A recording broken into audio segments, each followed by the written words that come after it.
Allez, bonjour à tous les amis, j'espère que vous allez bien, c'est Seiya Game. On se retrouve pour la chaîne, enfin sur la chaîne, pardon, pour mon premier unboxing, il me semble. Et c'est pas n'importe quel unboxing, pardon, c'est le guide, enfin un des deux guides, le premier guide qui vient de sortir il y a quelques jours d'Elden Ring.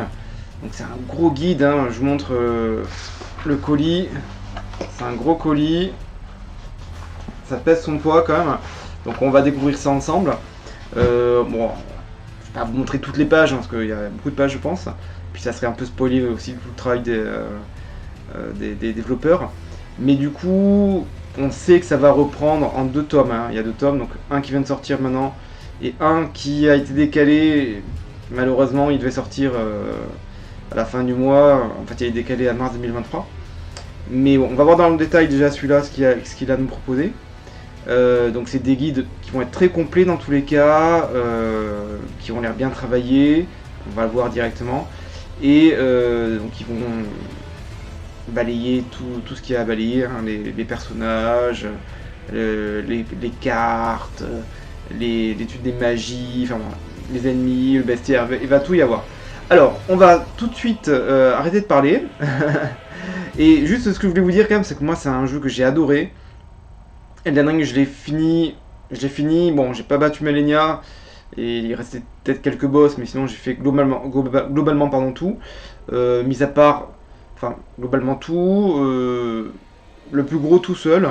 Juste, des fois, j'ai un petit peu regardé sur internet des solutions quand j'étais bloqué. Par contre, tous les combats, je les ai fait tout seul. Donc ça, je suis assez fier quand même. Ni aider en live à la maison, ni aider en ligne. J'ai fait tous les combats tout seul, mis à part des fois des trucs et astuces, voilà, par internet. Alors, on découvre, hop, on va bouger du coup, alors, la webcam, c'est vraiment artisanal, hein. Hop, j'ai pas un matériel super développé, hop, je fais ça, hop, comme ça. D'une main, je tiens la cam, de l'autre, alors là, on enlève un petit protège en carton. Donc là, on voit, alors attendez, hop, comme ça, la face, le verso. Hop, je retire, de toute façon, j'enlève le carton et on va voir ça. Alors là, on a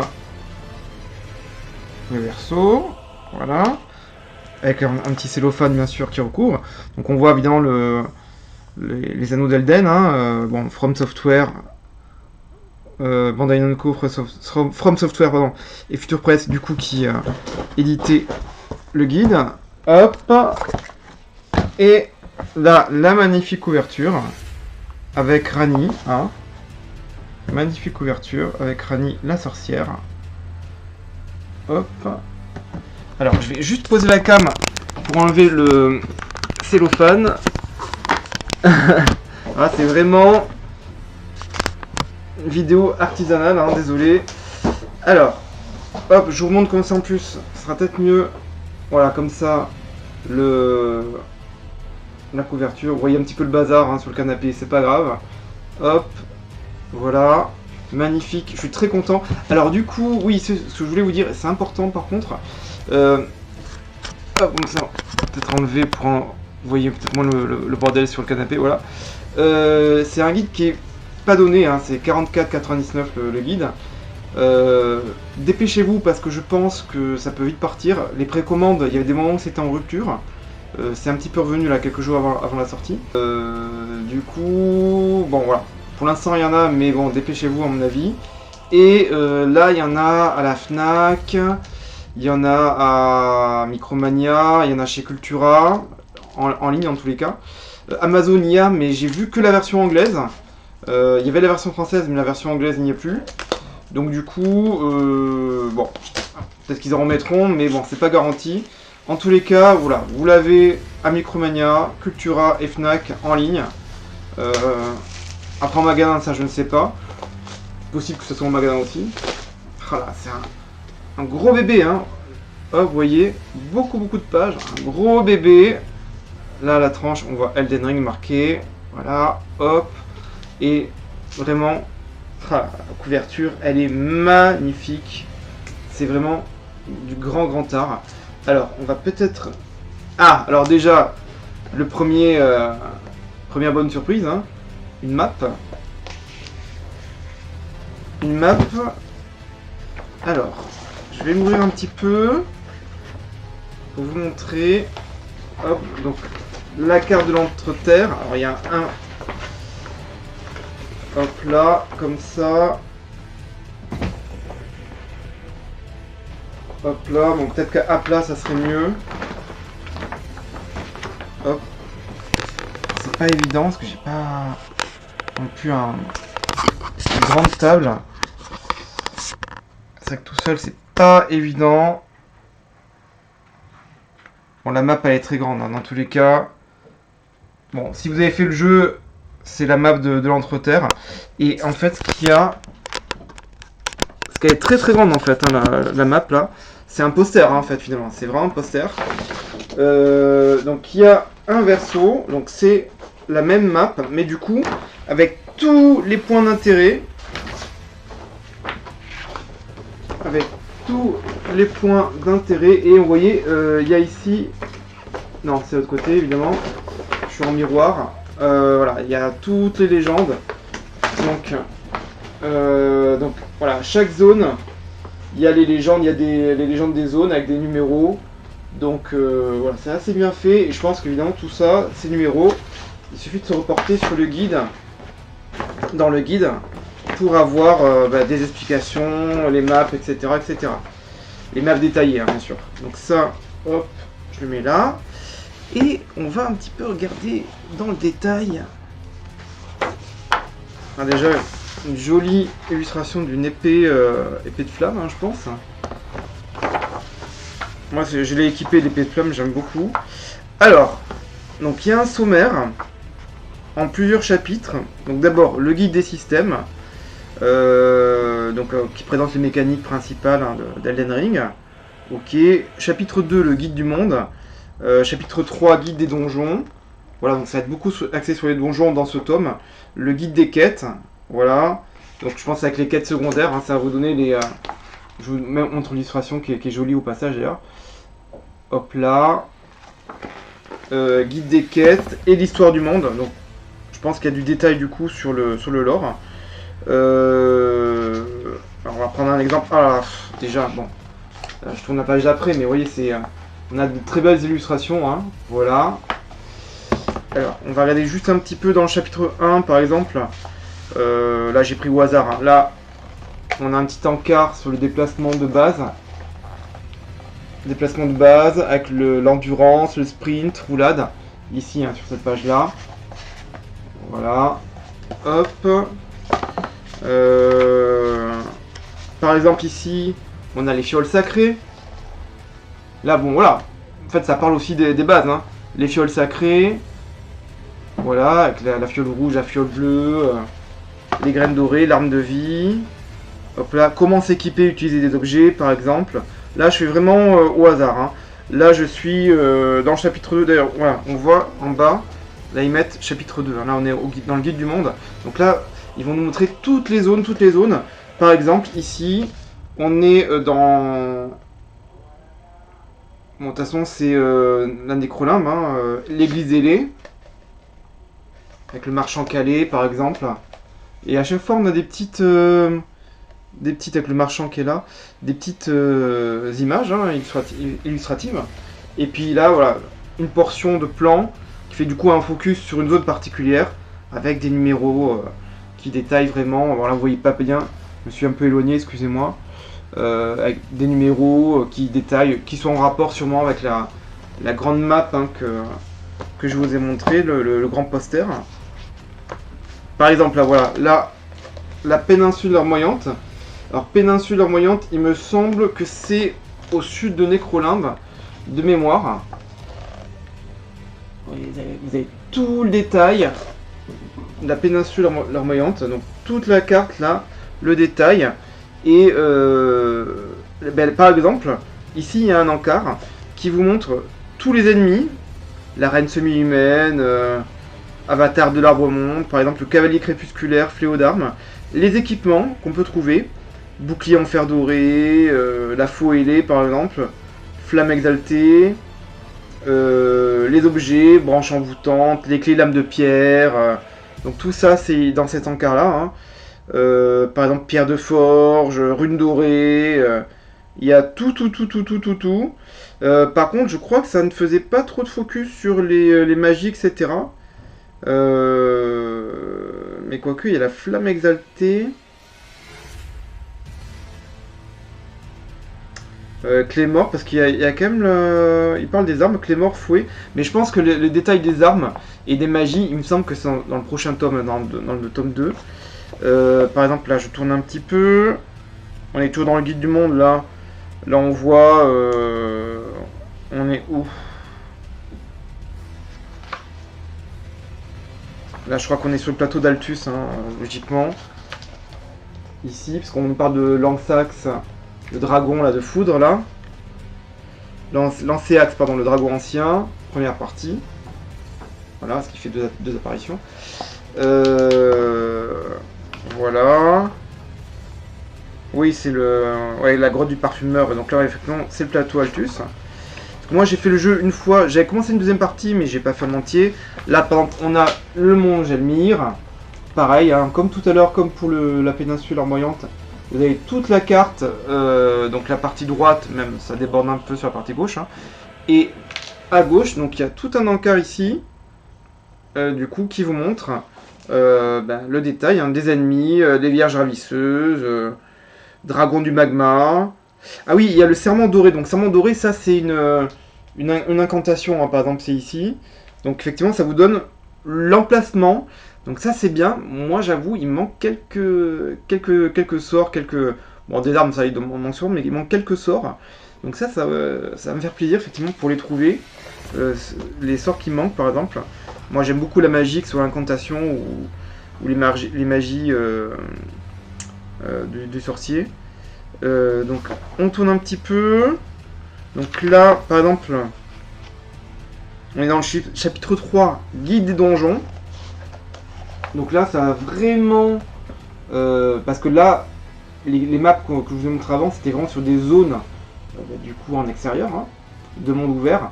Là, après, donc le chapitre qui suit, effectivement, c'est assez logique. Du coup, là, on s'attaque vraiment aux zones de donjons. Donc là, on est dans le manoir du volcan, par exemple. Hein. Manoir du volcan, hop.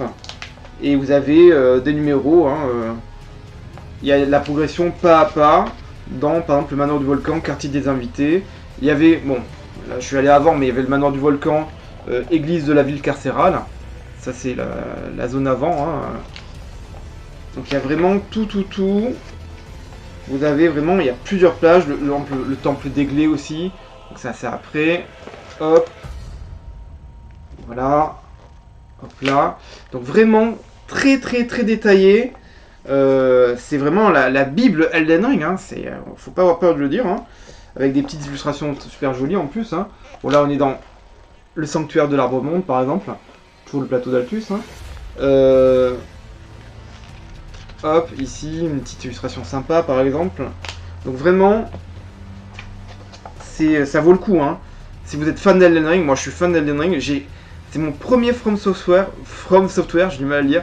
Mon premier jeu From Software que j'ai fait et que j'ai fini, en plus je suis très content.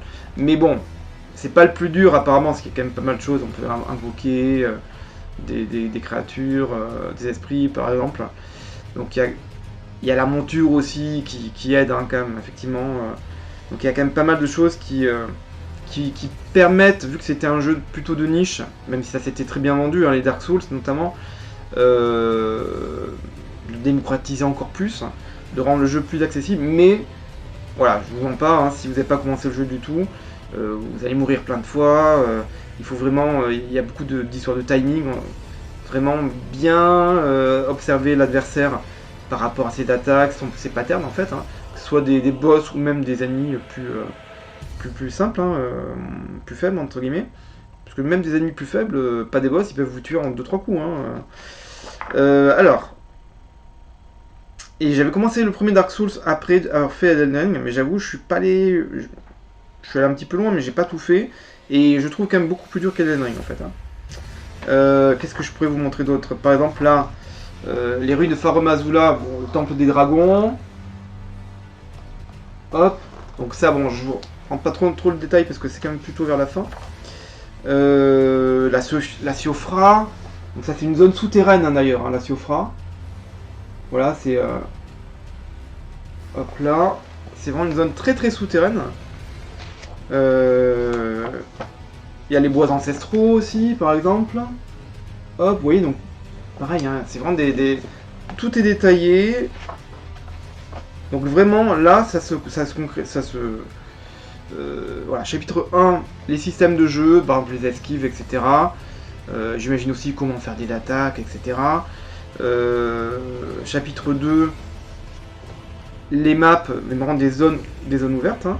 Ensuite, chapitre 3, du coup, les donjons. Et chapitre 4, guide des quêtes, pardon. Par exemple, on a la quête de Varé le Blême. Hop. Ici, Varé le Blême. Avec du coup tout le descriptif du personnage. Hein. Et aussi, il y aura tout le détail de sa quête. Voilà, événement 1, événement 2. Voilà, tout le détail de sa quête. Avec les détails des dialogues aussi. Et parce qu'effectivement, aussi selon les choix qu'on fait dans les dialogues, ça va influencer, avoir telle ou telle répercussion. Et aussi, bon ça c'est peut-être pas cette quête là, mais quoique c'est à voir, bon je connais pas tous les détails. Maintenant que la Bible, je peux voir tous les détails. Mais voilà, selon les choix qu'on fait, on peut avoir des fins différentes dans Elden Ring. Et apparemment, je crois qu'il y a 6 fins différentes, si je dis pas de bêtises. Ranni la sorcière, voilà.